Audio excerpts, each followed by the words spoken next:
The detective slammed the evidence folder shut and told the exhausted mother her missing son had probably run away. But from the hallway, a quiet janitor stared at one photograph and saw what everyone else had missed: a clean crescent in the dust beneath a kitchen chair. Why had someone moved it after police arrived? Why did the family clock show a different time in every photo? And why was the janitor willing to risk his job to challenge a decorated detective? By sunrise, one ignored detail would expose a lie, reopen an old wound, and decide whether a family lost everything, or finally got their child back. Stay to the end, because the man holding the mop was not who anyone believed he was. The drop of gray water left Sam Reed's mop and struck the corner of the photograph just as Detective Grant Mercer snapped the evidence folder shut. "That's enough," Mercer said. "The boy took off. We'll circulate the description in the morning." Across the glass wall, Claire Bennett sat with both hands around a paper cup she had not touched. Snow clung to her coat. She kept looking toward the hallway as if Owen might appear. Sam set the mop against his cart. The room smelled of burnt coffee and lemon cleaner. On the monitor, 6 photos of the Bennett kitchen filled the screen. "Detective," he said. Mercer did not turn. "Maintenance requests go through the desk. It's about the chair."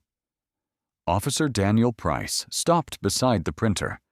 The machine fell silent with one page trapped inside. Mercer faced Sam. "What chair?" Sam pointed without crossing the yellow line at the doorway. In the widest photograph, a wooden chair stood near the radiator. Beneath its front leg, the dust formed a pale crescent, clean and narrow as a clipped moon. "That leg was moved," Sam said. Mercer gave a tired laugh.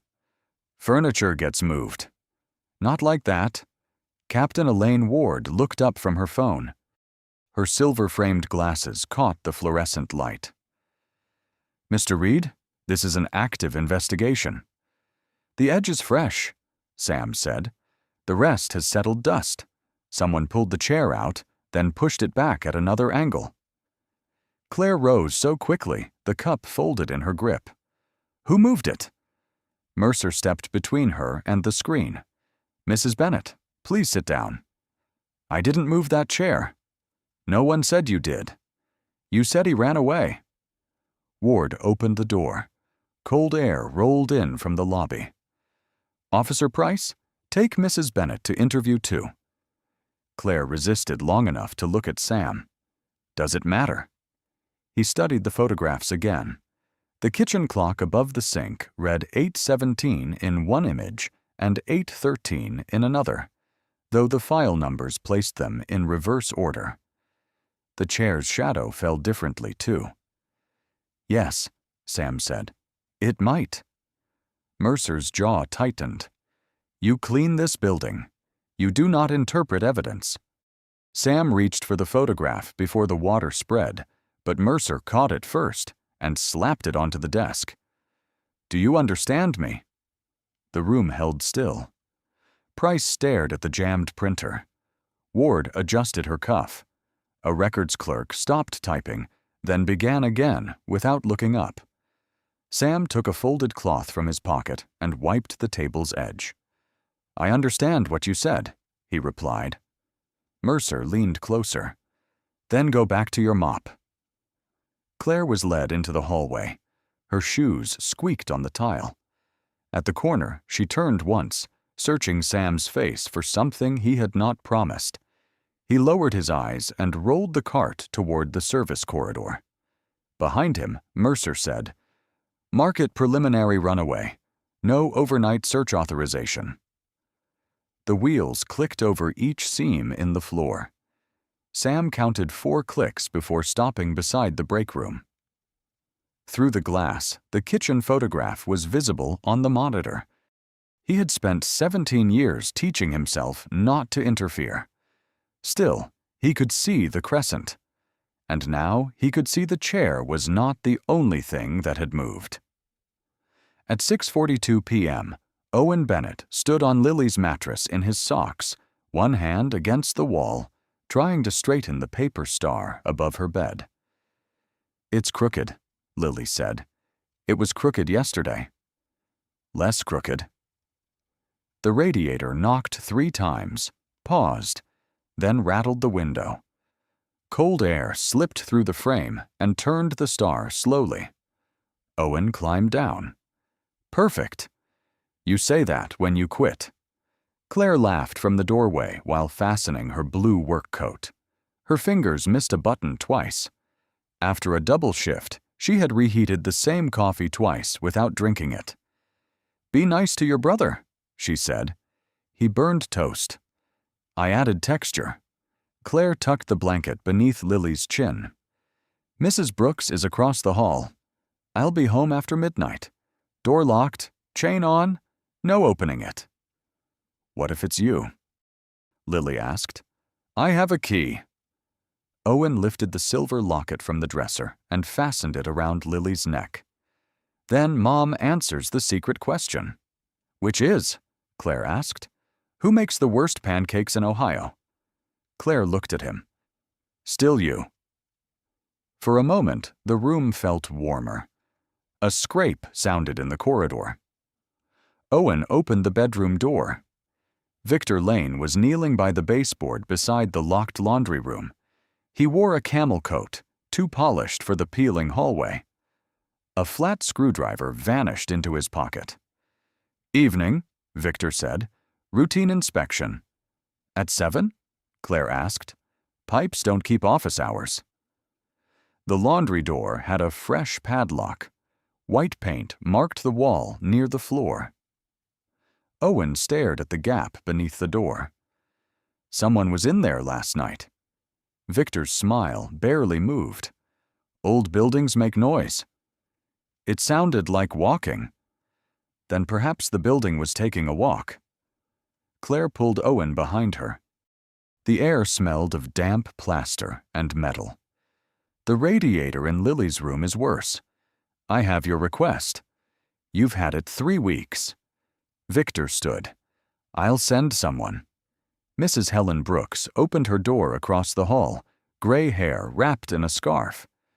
"You said that before the first freeze." Victor glanced at Claire's work badge. "Some repairs require rent to arrive on time." Claire tightened her grip on her bag. Owen said, "She paid." "Owen?" "Children shouldn't involve themselves in adult matters." Inside the bedroom, the paper star turned, its shadow sliding over the wall. Claire guided Owen inside and shut the door. The chain clicked. "Don't argue with him," she whispered. "He lied." "I know." "Then why pretend he didn't?" She looked toward Lily's room. "Because tonight I need you here, not proving a point." Owen nodded and turned the deadbolt. At 6:58, Claire checked the stove twice and handed him 10 folded dollars. "I can make eggs," he said. You can watch eggs become a legal problem." "I'll make toast." Low setting. At the door, she touched his cheek. "Call me if anything feels wrong." "Nothing will." She waited. "I promise," he added. Claire stepped into the hall. Owen watched until the elevator closed, then heard the cables groan downward. Behind the locked laundry room, something scraped once across concrete. He looked at the paper star trembling in the cold draft, then reached for the chain. At 12:38 a.m., Claire's key was still between her fingers when she found the apartment door open. "Owen?" The hallway bulb buzzed. Wet snow melted from her coat onto the carpet. Inside, the kitchen light burned over one crooked chair. Owen's phone lay beside a plate of untouched toast. Claire struck her hip on the counter as she crossed the room. "Owen!" Lily appeared in the bedroom doorway, clutching her blanket. "He said he heard something." "Where?" "Behind the wall." Claire checked the closet, bathroom, then Lily's room again, as if a second look could change it. Mrs. Helen Brooks entered in slippers. I woke when Lily cried. Did you see him leave? No. I heard the laundry door around 11. The fresh padlock outside was still closed. Claire called police at 12:44. Detective Grant Mercer arrived 41 minutes later with Officer Daniel Price. Mercer shook snow from his coat, glanced at the kitchen, then at overdue notices beneath a refrigerator magnet. How old? 12. Any argument tonight? No. School trouble? A boy shoved him last week. Owen reported it. Mercer wrote. Friends nearby? He would not leave Lily alone. Kids do things parents don't expect. Price bagged Owen's phone. Any coat missing?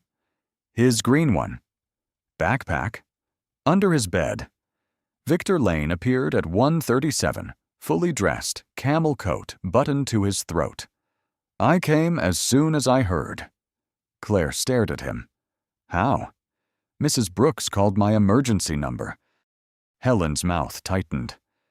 I called about the laundry room. Victor spread his hands. The building is secure. No forced entry. Owen heard someone behind that wall, Claire said. Children hear pipes. Mercer asked for the basement keys.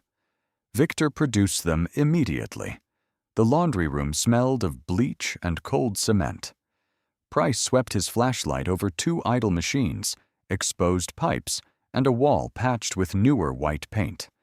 Mercer tested the padlock, then returned the keys. No sign he came through. Claire followed them upstairs. You searched 4 minutes. We're establishing facts. My son is a fact. At 2:16, Captain Elaine Ward called Mercer. Her voice carried through the kitchen. Any indication of abduction? No, Captain. Family stress, school conflict, no forced entry. And overtime? Not justified yet. Claire's key dug deeper into her palm. Mercer ended the call.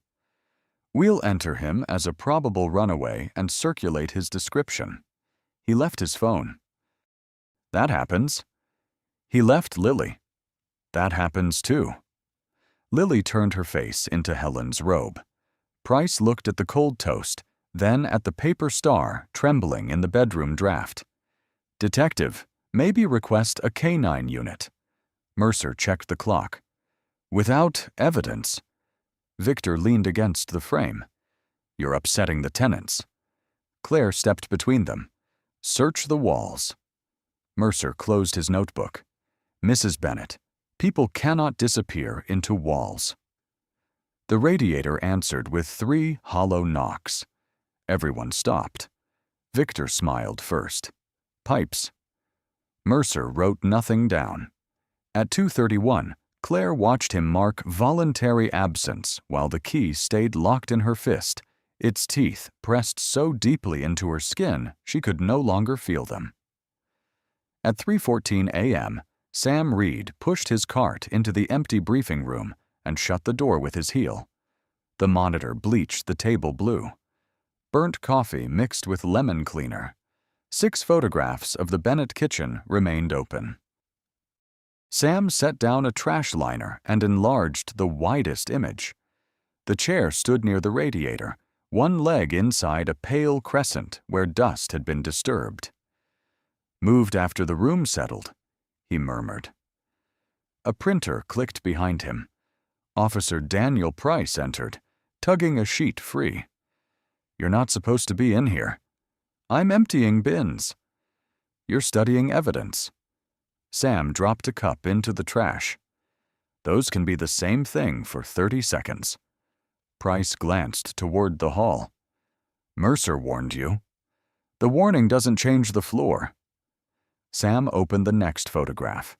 The kitchen clock read 8:17 in one image and 8:13 in another, though the file numbers placed 8:13 later. The chair's shadow changed direction, too. Phones reorder uploads, Price said. Sometimes. Metadata glitches. Sometimes. You have another explanation? Sam ran his thumb across the old scar in his palm. Someone changed the scene between photographs. Price folded the page in his hand. That's a serious claim. It's an observation. From a janitor. Dust doesn't check job titles. Footsteps approached. Price moved away from the monitor so quickly his chair scraped. Mercer entered, carrying coffee. What's going on? Printer jam, Price said. Mercer looked at the image. And him? Trash. Sam lifted the liner. You touched the computer? Mercer asked. No. You were told to stay out. I stayed behind the line. Captain Ward appeared at the doorway. Problem? He's interfering again. Ward studied the crescent for half a second, then minimized the photographs. Mr. Reed, this department has procedures. So does a room, Sam said. Things leave marks when they're changed. Ward's voice cooled. What exactly happened? The images may not be in sequence. The chair was moved before the scene was secured or after. Mercer laughed once. Based on shadows? And dust. Anything else? Tea leaves? No one answered. A vending machine dropped a bottle in the corridor. Sam took his cart handle. Check who entered before the second photograph. Ask why the chair needed moving. Mercer blocked the doorway. You don't give investigative instructions. Sam waited. Ward unclipped the temporary access card from his shirt. You'll work public areas only. She slid the badge across the table. It stopped beside the wastebasket. Price watched it. Outside, records clerk Nora Ellis paused over her keyboard. Neither spoke. Sam picked up the badge and placed it neatly on the table. Your floor is clean, Mercer said. Leave the case the same way. Sam rolled the cart into the hall. Its left wheel squeaked at every seam. He counted 3 squeaks, then stopped. Behind him, the monitor woke from sleep. The photographs flashed back before Ward closed them. In the lower corner of the second image, almost hidden by the chair, Sam saw fresh white paint across the radiator grill. He looked toward Nora. She had seen it too. Her hands remained above the keyboard, perfectly still. The plastic badge slid across the table and stopped against the wastebasket. Public areas only, Captain Ward said. Sam left it there. By 3:26 a.m., officers kept finding reasons to pass the doorway. Nora Ellis stood at the records desk with one hand on a stack of forms, watching without appearing to watch. Mercer tapped the badge with his pen. You understand what happens next? Sam kept both hands on the mop handle. I finished the West Hall. That wasn't the question. Accessing investigative material can be grounds for termination, Ward said. I didn't access it. You interpreted it, Mercer replied. A few officers smiled. Not broadly. Just enough. Sam looked through the glass toward Claire Bennett. She sat alone in interview 2, Owen's green scarf twisted around her fingers. I noticed a mark. Mercer leaned back. You noticed dust. Congratulations. Someone near the copier laughed, then hid it in a cough. The paint on the radiator is newer than the wall, Sam said. The chair was moved to reach it. Or a family moved a chair in its own kitchen. Then ask them. We did. No, you asked whether the boy ran away. The room changed. Price lowered his eyes. Nora stopped sorting pages. Mercer stood. You want to tell me how to conduct an interview? No. Good. I want you to ask the question you skipped. Ward stepped between them. You have a steady job, Mr. Reed. Benefits. A pension in sight. Don't throw that away over a photograph. Sam's fingers tightened once around the mop handle, then loosened. May I go? Mercer smiled. Back to your mop. Ward dropped the badge. It struck the tabletop and landed face up beside the bin. Samuel Reed. Facilities. No one picked it up. Sam turned his cart toward the hall. The left wheel squealed. "That's what happens when people forget their place," Mercer said behind him. At the supply closet, he closed the door and stood in the dark. Pipes ticked overhead. The air smelled of bleach and wet wool. He touched the folded photograph in his pocket, then withdrew his hand. A knock came. Nora slipped inside. She was 40, with cropped brown hair and a habit of pressing her lips together before saying something risky. "I saw the paint," she whispered. "Then tell Mercer. I have a mortgage. So do most people who stay quiet." Her face tightened. "That's not fair." "No." Nora glanced toward the corridor. "Claire called before the officers arrived. Twice." Sam looked at her. "The first call should be in the log. It isn't." "Who took it?" "Night dispatch. I'm checking." A radio crackled outside. Nora stepped back. "If Ward asks, I came for paper towels." Sam opened the door. "Nora." She paused. "Save whatever you find somewhere they can't erase it." For the first time that night, she met his eyes. Then Mercer's voice rang down the hall. "Ellis?" Nora walked out, carrying a roll of towels. Sam waited until her footsteps faded, then looked at the empty place on his shirt where the badge had been. From interview 2 came the scrape of Claire's chair and one sentence, barely audible through the wall. "My son is still out there." Sam lifted the mop from the bucket. The water falling from its strings sounded exactly like a clock. At 3:41 a.m., Claire Bennett called the station again from interview 2. Nora Ellis answered, though Claire sat less than 50 feet away. "My son told me something before I left," Claire said through the thin speaker. "He heard footsteps behind the laundry wall." Nora glanced at Captain Ward's closed blinds. "Did you tell Mercer?" "I told the dispatcher. Then him. He wrote down pipes." A green recording light blinked. "Repeat Owen's exact words." Claire drew a breath. Someone is walking where there isn't a hallway. Nora pressed save copy instead of end log. Across the corridor, Sam pushed his cart past the copier. Mercer had left rejected papers beside the recycling bin. One faded sheet protruded beneath them. Bennett Court, 1978. The plan showed the laundry room, the Bennett kitchen, and a narrow service passage between them. A later revision covered it with a thick black rectangle. Mercer emerged carrying coffee. "Still sightseeing?" "Working." "Work somewhere else." At the corner, Sam dropped a paper cup, bent for it, and folded the plan inside his cleaning cloth. In interview 2, Lily slept against Claire's coat. "Is someone coming?" Claire asked. Nora watched the timer climb. "I'm making sure this call stays recorded." "That isn't what I asked." "No, not yet." The green light kept blinking after Claire hung up. Officer Daniel Price approached with Owen's phone sealed in a bag. "Ward wants the intake closed." Nora turned her monitor toward him. The first call showed an empty space where its audio file should have been. "She called at 12:49, Nora said. The counter advanced. The recording vanished. "Sync failure? Then why only this call?" A chair scraped inside Ward's office. Price lowered his voice. "Who could delete it?" "Dispatch. Mercer. Ward." "You want me to reopen the field request?" "I want him to reject it in writing."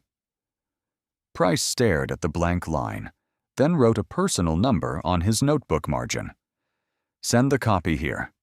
Sam spread the floor plan across a shelf in the supply closet. The paper felt gritty. The passage measured 30 inches wide and ended behind the Bennett kitchen radiator. A note read, "Access sealed after 1998 heating conversion." The verification box was blank. Nora slipped inside, holding paper towels. "I saved the call twice," she whispered. Sam pointed to the drawing. Owen heard walking here. The fresh paint was here. The chair covered this wall. Where did you get that? Trash. That belongs in the file. It did. Nora touched the empty verification box. Why throw it away? Because a passage complicates a simple answer. Footsteps approached. She moved behind the cart. Can a child fit there? Yes. The doorknob turned. Sam folded the plan, slid it beneath the black liner, and handed Nora the towels as Mercer opened the door. What are you two doing? Supply request, Nora said. Ward wants the Bennett file archived before shift change. The mother described a passage behind the wall. There is no passage. You checked? I checked the current plans. Mercer looked at Sam. Something to add? Sam rested one hand on the cart and said nothing. Under the liner, the old blueprint crackled softly. At 3:58 a.m., Sam pushed his cart toward the service exit with the folded blueprint hidden beneath black trash liners. Beyond the glass, snow moved sideways across the parking lot. Paul Danner, the security supervisor, stepped from behind the desk. He was 48, broad-shouldered, and rubbed one eyebrow when uncertain. Where are you going? Bennett Court. You're on shift. There may be a child inside a sealed passage. Mercer said run away. Mercer didn't check the old plan. Sam showed him the faded drawing. Paul reached for his radio. Captain Ward's voice came from behind them. Put that down. She crossed the lobby with Mercer, who took the blueprint and opened it on the security desk. This was discarded, Sam said.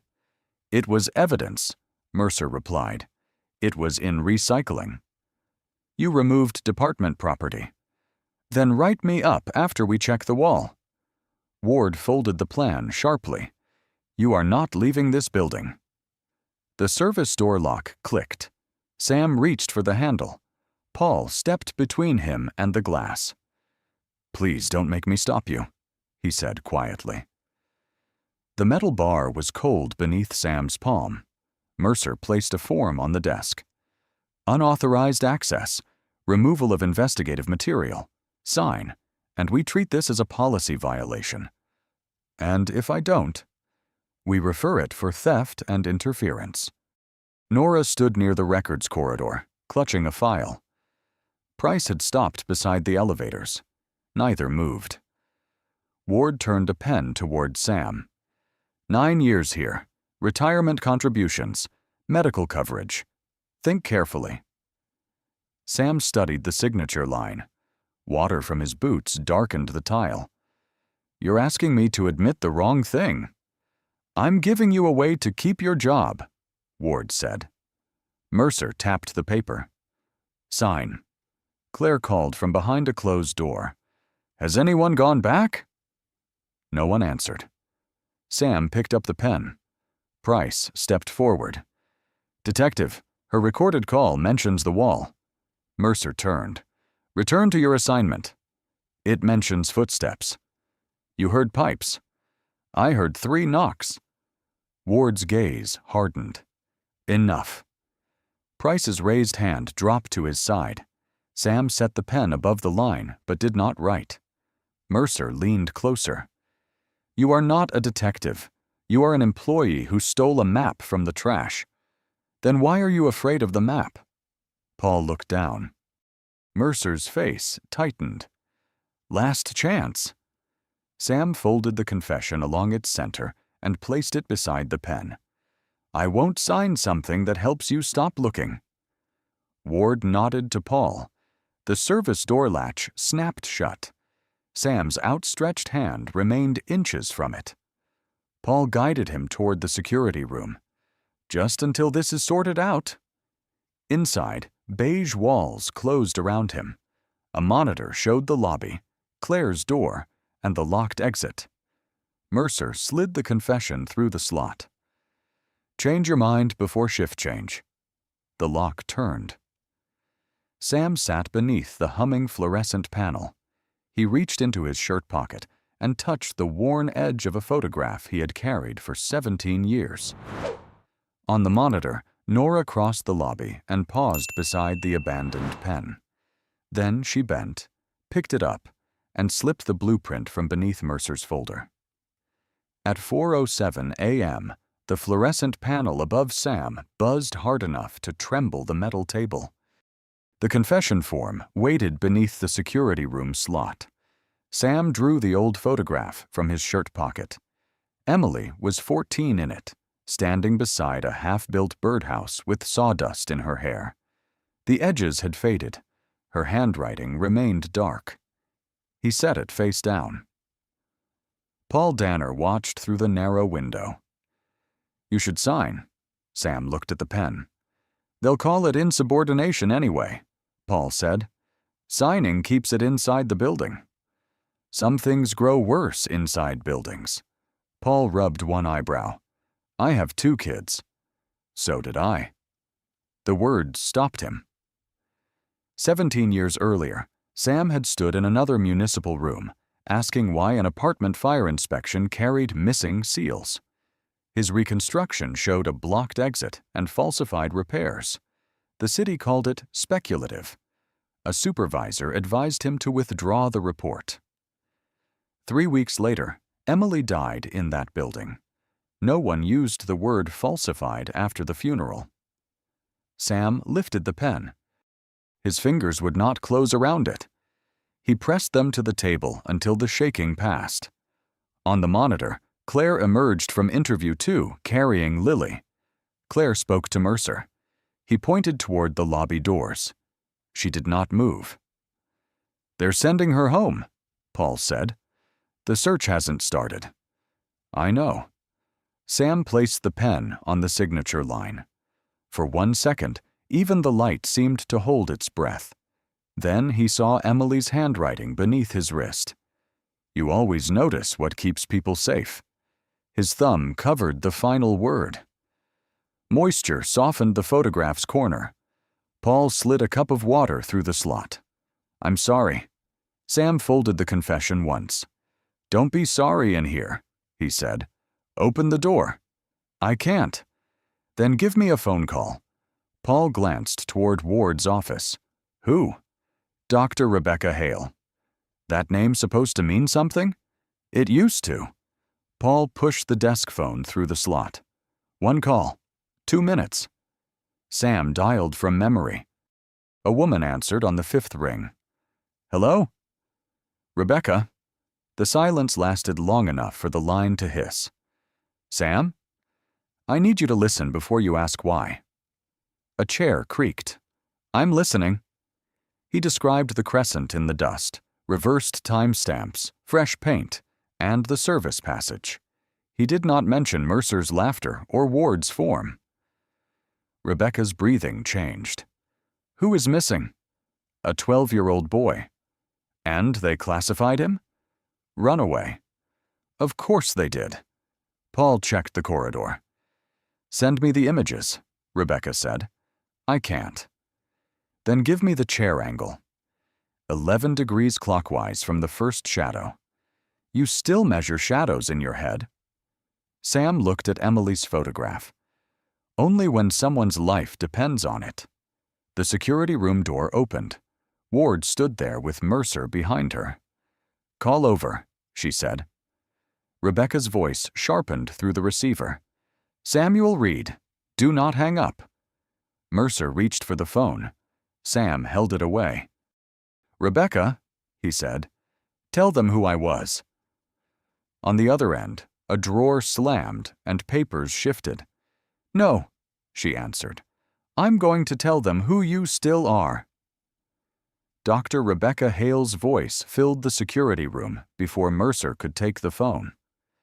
Samuel Reed was lead reconstruction specialist for the Ohio Bureau of Investigative Review, she said. He trained state teams and built the scene sequencing protocol your department still cites. Mercer stopped with his hand above the receiver. Ward's expression shifted. "This is Captain Elaine Ward. Who am I speaking with?" Dr. Rebecca Hale, former director of forensic analysis. Put me on speaker. Paul pressed the button. Rebecca continued. If Sam says the photographs are out of sequence, you verify them. If he says a surface was disturbed, you preserve it. You do not lock him in a room. Mercer recovered first. He removed a building plan from evidence. Was it logged? No one answered. Then it wasn't evidence, Rebecca said.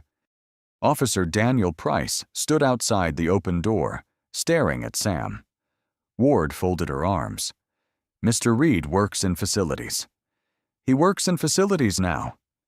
Price crossed to the archive terminal. His fingers struck the keys too fast, then slowed. Samuel Reed, Reconstruction. An old file opened. A younger Sam stood beside Rebecca, a state expert's insignia on his lapel. Below were certifications and a red notice. Resigned following disputed municipal fire report. Price opened the report. Blocked egress. Altered inspection seals. Unauthorized wall closures. The language matched the Bennett court blueprint. Nora joined him. Why was this sealed? Not sealed. Buried. Mercer stepped into the lobby. Close that file. Price turned. Why? That's an order. It's a public archive. Ward said, Officer Price. He looked through the security room glass. Sam had not moved.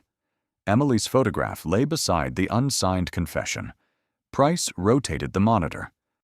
This says he identified falsified building inspections 17 years ago. Rebecca's voice came from the speaker. He was right. Mercer scanned the page. It says inconclusive. It was revised after Sam refused to withdraw his findings. 3 officials signed the revision. 2 later resigned. Ward removed her glasses. Why would someone with that career become a janitor? Sam answered softly. Because floors don't ask you to lie. No one spoke. Nora opened the Bennett call log on another screen. The missing recording was deleted at 1:06 a.m. By whom? Price asked. Her finger hovered over the audit field. The account name belonged to Mercer. He looked at Nora. I cleared a duplicate. You cleared the only call mentioning the wall. Ward's face hardened, but not toward Sam. Rebecca spoke again. Captain, you have a child missing in sub-freezing weather, an altered scene, an unverified passage, and a former state expert telling you the evidence is wrong. What are you waiting for? Ward put her glasses back on. Paul, open the door. The lock released. Sam stood, folded Emily's photograph, and returned it to his pocket. He left the confession on the table. Mercer stepped aside, but only barely. Price printed the old report and handed it to Ward. On the last page, beneath the altered inspection certification, one contractor's name appeared. Victor Lane. At 4:19 a.m., the security room door opened, and Sam stepped into the lobby. Get the plan, Captain Ward said. Nora placed it on the desk without looking at Mercer. Ward pointed to Price. Call Deputy Chief Avery. We're reopening the Bennett search. Mercer's face tightened. We don't need command staff for a wall inspection. We needed one before you deleted a call. Claire stood near the entrance with Lily asleep against her shoulder. When she saw Sam, she crossed the lobby. Are they going back? Yes, Sam said. It was the first promise anyone had given her. By 4:43, patrol cars stopped outside Bennett Court. Snow stung exposed skin and filled the steps. Sam entered behind Maya Collins, a city building inspector with a red scarf tucked into her coat. Deputy Chief Thomas Avery followed, gray-haired and rigid. Victor Lane waited in the hall. This is harassment. You searched already. Not this wall, Maya replied. Claire unlocked the apartment. The kitchen smelled of toast and radiator dust. The paper star moved in the draft. Sam moved to the chair. The pale crescent remained beneath one leg. "Don't touch anything," Mercer said. Sam crouched. White paint crossed 2 slots in the radiator grill. A green fiber trembled beside one screw. Claire raised Owen's scarf. "That's his coat." "Could be old," Mercer said. "The paint isn't," Sam replied. Maya touched the wall. "Different compound. Recent patch." Victor gave a quick laugh. "Maintenance." "By whom?" Avery asked. "My contractor." "Name?" "I'd have to check." Maya removed one screw. It turned easily. Victor stepped forward. "You need a warrant to damage private property." "This is an emergency inspection," Avery said. "There is no passage. It was filled decades ago." Sam looked up. "The current plans don't show one. How do you know it was filled?" Victor's eyes moved to him. The radiator knocked once, then again. A third sound came from behind the wall, soft, evenly spaced, unlike metal against metal. Claire dropped the scarf. "Owen?" Nothing answered. She moved forward, but Price caught her gently. "Let them open it." Maya shone her flashlight through the loosened grill. The beam vanished into darkness. "There's open space." Victor backed into the hall. Mercer noticed. "Stay here. I'm calling my attorney. You can call from the kitchen." Victor held his locked phone. Sam pressed his ear near the wall. Cold air breathed through the slots, carrying damp concrete and a faint, sweet smell. "Laundry detergent," he said. "The passage still connects." Avery called for fire rescue. Mercer stood beside Sam. "Where does it run?" "Behind the radiator, down 6 feet, then left." "You're sure?" Sam pointed to a seam beneath the paint. "The panel was opened recently and fastened again." Claire knelt on the kitchen floor. "Owen, honey, knock if you hear me." Wind scratched the window for several seconds. Then 3 weak taps answered from inside the wall. Claire's breath broke. Price turned his face away. Victor reached the doorway. Nora stood in the hall with her phone recording. "Don't." He stopped. From behind the plaster came one more sound. Not a knock, but the scrape of a small hand trying to reach the other side. "Owen, keep tapping." Fire Captain Jonah Wells called through the radiator opening. At 4:51 a.m., 2 firefighters carried tools into the Bennett kitchen. Jonah, 43, shaved-headed and calm, crouched beside Maya Collins. "No striking the wall," Sam said. "The passage narrows behind it." "Show me." Sam traced the old route with one finger. Behind the radiator, 6 feet down, then left toward the laundry room. Maya confirmed the seam with her flashlight. Victor Lane stood in the hall between Mercer and Price. "You're destroying my property." Claire turned from the wall. "My son is inside your property." Jonah removed the grill. Cold air spilled into the kitchen, carrying wet concrete and detergent. A firefighter slid a small camera through the gap. The screen showed brick, peeling paint, then darkness. "Left," Sam said. The lens turned. A green sleeve appeared. Claire made a sound she tried to swallow. "Owen?" Jonah called. "Can you hear me?" A faint voice came through the wall. "Mom?" Claire dropped to her knees. "I'm here, baby." Lily woke in Mrs. Brooks's arms. "Owen!" The camera found the boy wedged beside a fallen access panel. His eyes followed the light. One hand clutched a silver locket. "I went after Lily's necklace," he whispered. "It fell through the crack." "Why didn't you come back?" Mercer asked. Victor looked at him sharply. "The door shut," Owen said. Then somebody screwed it closed. The hallway seemed to lose its air. Maya faced Victor. "You sealed an occupied passage?" "I sealed a code violation. I didn't know anyone was there." "When?" Avery asked. Victor's mouth opened, then closed. Sam looked at the fresh paint beneath the chair. "After Claire left, before police photographed the room." Mercer turned. "You entered the apartment?" "I have maintenance rights." "Without notice?" "I heard movement. I thought it was animals." Claire rose slowly. "You heard my son." "I heard something." "And covered it." Jonah cut through the lower panel with a hand tool. The blade made a thin, grinding whine. Plaster dust drifted through the flashlight beams. 2 inches higher, Sam said. "There's a support brace." Jonah adjusted without argument. The opening widened. A firefighter crawled inside and reached past the fallen board. "Got him." Everything slowed. The radiator ticked. Snow hissed against the window. Claire's ring tapped once against the floor. Then a small hand appeared from the dark, still closed around the locket. Claire covered her mouth.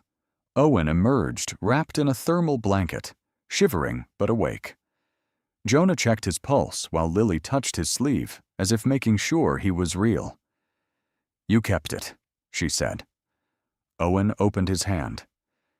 "Dad gave it to you." Claire bent over both children. No speech came. She only pulled them close and held the back of Owen's head beneath her chin. Mercer stood several feet away, his notebook hanging uselessly at his side. Owen looked past Claire toward Victor. "He moved the chair," the boy said. "I heard it scrape before the screws went in." Nora's phone remained raised in the hallway. Victor's face emptied. Sam looked at the pale crescent on the floor, then at Mercer. This time, the detective looked too. At 9:10 a.m., the enlarged kitchen photograph filled the hearing room wall. The pale crescent beneath the chair leg looked insignificant under the projector light. Judith Crane, 63, the city's independent hearing officer, adjusted her glasses. "Mr. Reed, explain what we're looking at." Sam stood beside the screen in a borrowed navy jacket. "The chair was moved after dust settled," he said. "The clean arc shows the original position. The fresh paint on the radiator shows why." Victor Lane sat with his attorney 2 tables away. Mercer occupied the opposite side, his notebook closed. Judith nodded. "And the photographs?" Nora Ellis opened the evidence log. "They were uploaded in reverse order. The image marked second was taken first." Mercer leaned toward his microphone. "That can happen automatically." "It can," Sam said. "But the clock changes from 8:17 to 8:13 while the chair rotates clockwise. The room was altered between exposures." Judith looked at Mercer. "Who entered during that interval?" He turned 1 page. "Mr. Lane." Victor's attorney rose. "My client assisted officers with access." "By moving furniture?" Judith asked. Victor's jaw tightened. "I don't remember." Sam raised the pointer. The red dot rested on a white smear across the radiator grill. "You remembered enough to paint over the screws." The room became still. Claire sat behind the rail with Owen beside her, wrapped in a gray hospital blanket. Lily's silver locket rested in his palm. When Victor looked toward him, Owen closed his fingers around it. Judith said, "Play the call." Nora pressed a key. Claire's recorded voice filled the room. "Someone is walking where there isn't a hallway." The green timer advanced. At the end, the deletion audit appeared beneath it. Account: G. Mercer. Mercer rubbed both hands over his face. "I believed it was a duplicate." "You listened to it?" Judith asked. "Part of it." "Which part?" He stared at the microphone. "The part where she said, 'wall'?" Nora asked. Ward shifted in her chair. "The department was managing several calls that night." Judith turned to her. "Your email at 1:22 a.m. says, Close the runaway intake before shift change. Was that workload management? Ward's pen stopped moving. Sam lowered the pointer. The chair mattered because someone wanted the wall hidden. The call mattered because a mother told you where to look. Neither detail failed. People decided not to see them. Claire looked down at her hands. Mercer finally spoke. I made the classification. Ward said, Detective, no. I saw overdue bills, a school dispute, no forced entry. I made the boy fit the report.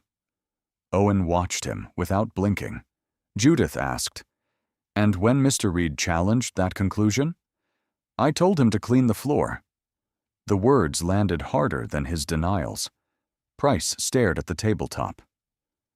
Paul Danner sat in the back row with his badge in both hands.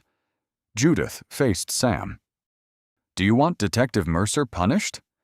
Sam looked at Claire, then at Owen's clenched fist. I want the record to say how close a child came to disappearing inside a conclusion. Victor pushed back his chair. This is theater. The boy entered a restricted area.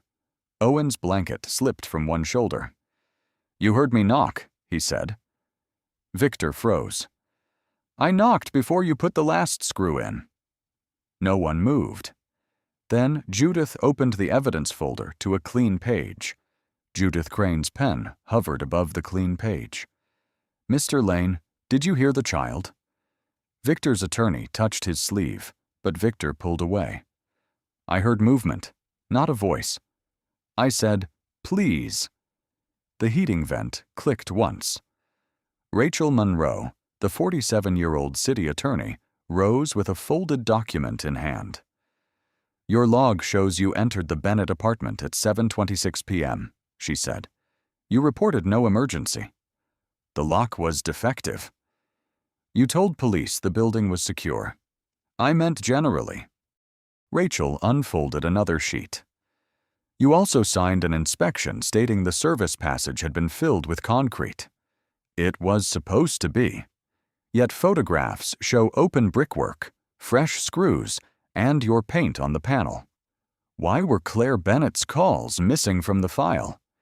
A technical failure, Ward said. Nora leaned toward her microphone. The first was deleted. The second survived because I saved it outside the intake queue. You bypassed protocol. I preserved evidence. Ward's pen stopped. Rachel placed 3 emails before Judith. These were sent by Captain Ward over 4 months.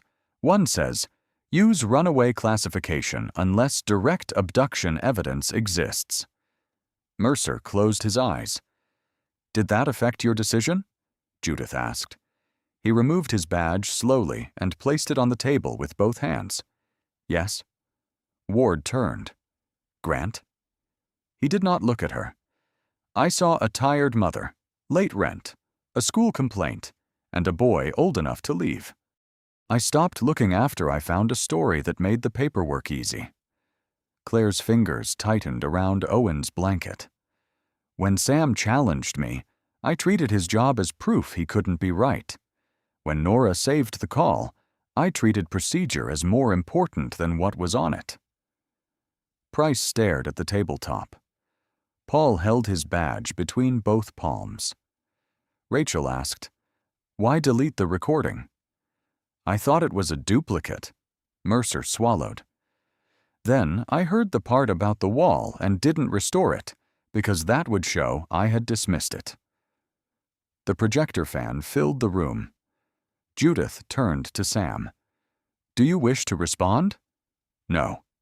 Sam rested his hands on the rail. The child was found. The rest belongs in the record. Rachel announced the orders. Seizure of Victor's property files, evacuation of Bennett Court, Ward's administrative leave, and the suspension of Mercer's field authority. Victor shoved back his chair. You're ruining me over one mistake. Claire stood. You heard my son ask for help and chose your building over his voice. Victor looked toward Owen, but the boy had lowered his eyes to Lily's locket. Ward gathered her papers. One slid to the floor near Nora. Nora picked it up, then placed it on the table without meeting Ward's eyes. As officers escorted Victor out, Mercer remained seated before his badge. Sam passed him on the way to the door. "I'm sorry," Mercer said. Sam stopped, but did not turn. Be different when no one is watching. Outside, reporters waited behind glass doors. Beyond them, Claire saw city inspectors entering Bennett Court with red closure notices. The first notice went over the entrance Owen had passed every day. At 8:05 a.m. 6 weeks later, Sam stood at the front of the police training room with a black marker in his hand. Behind him, someone had written Janitor on the old whiteboard as a joke. The letters were faint beneath the morning glare. Deputy Chief Thomas Avery placed a folder on the lectern. The City Council approved all 4 measures. Claire Bennett occupied the first seat beside Maya Collins. Owen sat near the aisle, turning Lily's silver locket between his fingers. Avery opened the folder. Every missing minor report now requires a second review before voluntary absence can be assigned. Emergency calls will be stored independently. Employees who preserve disputed evidence are protected from retaliation. Nora folded her arms. Including records clerks? Including records clerks. A few officers smiled. No one hid it. Maya slid over a second document. The housing audit starts Monday. 43 buildings from the same inspection network. Sam read the first page, then closed it. "Who supervises appeals?" he asked. Avery hesitated. "The department." "Then it isn't independent." The room shifted. "Sam, we have changed more policy in 6 weeks than this department changed in 6 years." "That doesn't answer the question." Claire watched him. He wore the same gray work shirt as the night Owen disappeared. Avery exhaled. An outside panel. 2 civilians, 1 retired investigator, 1 tenant advocate. And recorded reasons when a search is delayed. That is in the appendix. Put it in the rule. Maya covered a smile with her coffee cup. Avery took back the folder. "Fine." Owen raised his hand. The officers turned. "What happens if the person who notices something isn't police?" No one answered immediately. Sam capped the marker. "They get heard before they get measured by their uniform." Avery nodded. "We can write that into training." "No, write it into procedure." At 9:12, Claire signed the charter for the new family support line. Her fingers paused over the address field. "We're moving Friday," she said. "The settlement covers a safe apartment." "Does Owen like it?" Sam asked. "He checked every wall." Owen looked down. "Twice." Lily leaned across the table. "He checks mine, too." Sam moved her paper cup farther from the edge. Avery approached with another envelope. "Senior investigative consultant. Full salary, state benefits. Your old rank restored." Sam did not take it. "You earned the offer." "That is not the same as needing it. You could change the department from inside." "I already am." Avery glanced at the janitor's cart by the door. "You plan to keep cleaning?" "For now." "Why?" Sam looked at the officers, waiting for the afternoon session. People talk differently when they think the man emptying the bin cannot matter. The radiator clicked. Owen's shoulders tightened, then slowly lowered when the sound stopped. Sam turned to the board. With one sweep of the eraser, he removed Janitor. Gray dust clung to his sleeve. Underneath, he wrote, "Every detail matters." Then he faced the room. "Start with the Bennett kitchen," he said. "Tell me what you missed." For the first time, every hand went up. 6 months later, at 6:18 p.m., Sam stood beneath a maple tree outside Bellwether Memorial Park, while light snow gathered on its bare branches. A small brass plate at the roots read, "Emily Reed, 1993 to 2010. He brushed away the snow with his glove and set down a paper star folded from blue construction paper. The creases were uneven. "You would have fixed it," he said. His phone vibrated. Claire's message contained only 4 words. "Dinner's getting cold, Sam." He slipped Emily's photograph back into his coat pocket and walked toward the Bennett family's new apartment. The building smelled of fresh paint and cinnamon. No pipes knocked behind the walls. Owen opened the door before Sam reached for the bell. "You're late." "By 2 minutes. Mom says that still counts." Lily pulled him inside. Above the window, the paper star from the old apartment had been repaired with clear tape. Warm light shone through every crease. Claire set a bowl on the table. Inspection day. Owen lifted a clipboard. Since spring, he had helped Maya Collins's tenant program photograph blocked vents, sealed exits, and missing permits. 43 buildings had been reviewed. 11 families had already been moved. He found 2 unlisted access panels, Claire said. "One was just a cabinet," Owen replied. "One was not." Sam hung his coat carefully. "You checked before deciding?" Owen nodded. "Twice." A knock came at the door. Grant Mercer stood in the hallway without a badge. His field suspension had become a permanent reassignment after the public report. He now worked under the Independent Review Board, auditing missing person classifications. "I won't stay," he said. He handed Claire an envelope. Inside was a written apology, 3 pages long. Claire read the first line, then folded it closed. "I accept that you wrote it," she said. "I'm not ready to make it smaller than it was." Mercer nodded. "You shouldn't." He looked at Owen. The board reversed 27 runaway classifications from the past 4 years. 6 cases were reopened. "That's good," Owen said. "It's late." "Yes." Mercer left before dinner. At the station, Nora now supervised records integrity. Daniel Price had joined the missing person unit. Paul Danner trained security staff to document questionable orders instead of simply carrying them out. Elaine Ward resigned after the inquiry found she had shaped policy around clearance numbers. Victor Lane lost control of Bennett Court, paid into the relocation fund, and faced a statewide ban on managing rental property while inspectors reviewed his filings. No one cheered when the report was released. At the table, Lily pushed the breadbasket toward Sam. "Mom says you teach detectives now." "Sometimes." "Are you still a janitor?" "Sometimes." She considered that. "Which one are you really?" Sam looked toward the star in the window. "The one who notices." After dinner, Claire handed him a plain envelope. Inside was a photograph taken the day Owen came home. Lily holding the locket, Claire with both arms around her children, Sam standing at the edge of the frame. "You keep carrying the old one," Claire said. "You can carry this too." Sam placed the new photograph behind Emily's. Outside, snow softened the street.